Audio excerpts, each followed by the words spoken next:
નમસ્કાર, આપની સાથે હું આકાંક્ષા. તમે જોઈ રહ્યા છો રાજકોટ સુરત શહેરમાં જે પરિસ્થિતિ બની એ પરિસ્થિતિ ખરેખર દયનીય છે. બધા જ મુદ્દાઓ ચર્ચાનો વિષય બન્યા. કેટલા લોકો ભેટી ગયા, કેટલા લોકોનો કેટલો સામાન તણાઈ ગયો. એ સાથે એ પણ વિષય આવ્યો કે રાજ્ય સરકાર પણ અત્યારે લોકોની મદદે પહોંચી છે. પણ આ બધાની વચ્ચે એક દ્રશ્યો સામે આવ્યા કે કઈ રીતે ભાજપના ધારાસભ્ય પૂરગ્રસ્ત વિસ્તારમાં પહોંચે છે અને મહિલાઓ તેને ઘેરી લે છે અને પોતાનો બળાપો કાઢે છે, પોતાનો રોષ વ્યક્ત કરે છે. કારણ કે જે આ 2 દિવસ અનરાધાર વરસાદ આવ્યો, બધી જગ્યાએ પૂરની પરિસ્થિતિ ઊભી થઈ ગઈ.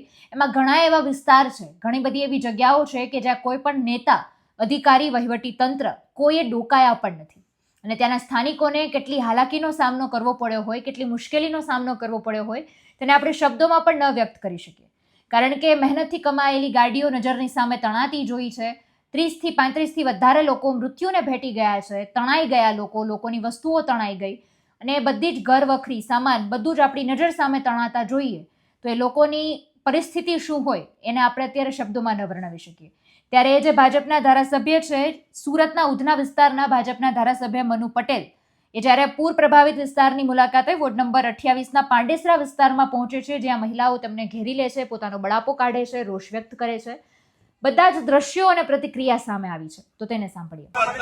અરે ભાઈ, તું એમને કહી દે કે વળતરની રાહતની વાત માટે આજે કાં તો કાલે સર્વેયર ગુજરાત સરકારના આવવાના છે અને એમને બાજુમાં રહીને સર્વે કરાવી લેજો. નહીં સર્વે કરાવો તો કોઈને પૈસો નહીં મળે.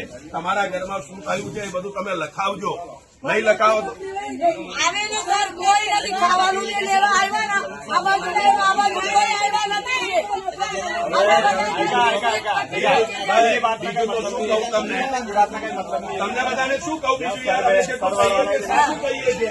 એટલે ખરેખર અત્યારે સુરતમાં આમ તો પાણી ઓસર્યા બાદ એ પણ ખબર પડશે કે ઇન્ફ્રાસ્ટ્રક્ચરને કેટલું લાખો રૂપિયાનું નુકસાન થયું છે, સરકારને કેટલું નુકસાન થયું છે, લોકોને કેટલું નુકસાન થયું છે, જેટલા લોકોના જીવ ગયા છે, પરિવારની પરિસ્થિતિને પણ અત્યારે એમના ઉપર જે આભ તૂટી પડ્યું છે એ વસ્તુ પણ એટલી અત્યારે દયનીય પરિસ્થિતિ ઉપર બનીને આવીને ઊભું રહી ગયું છે. અને જે આ અનરાધાર વરસાદ આવ્યો અને સુરતની જે આ પરિસ્થિતિ થઈ છે તેનાથી ખરેખર સરકાર સામે પણ ગંભીર સવાલો ઊભા થઈ ગયા છે.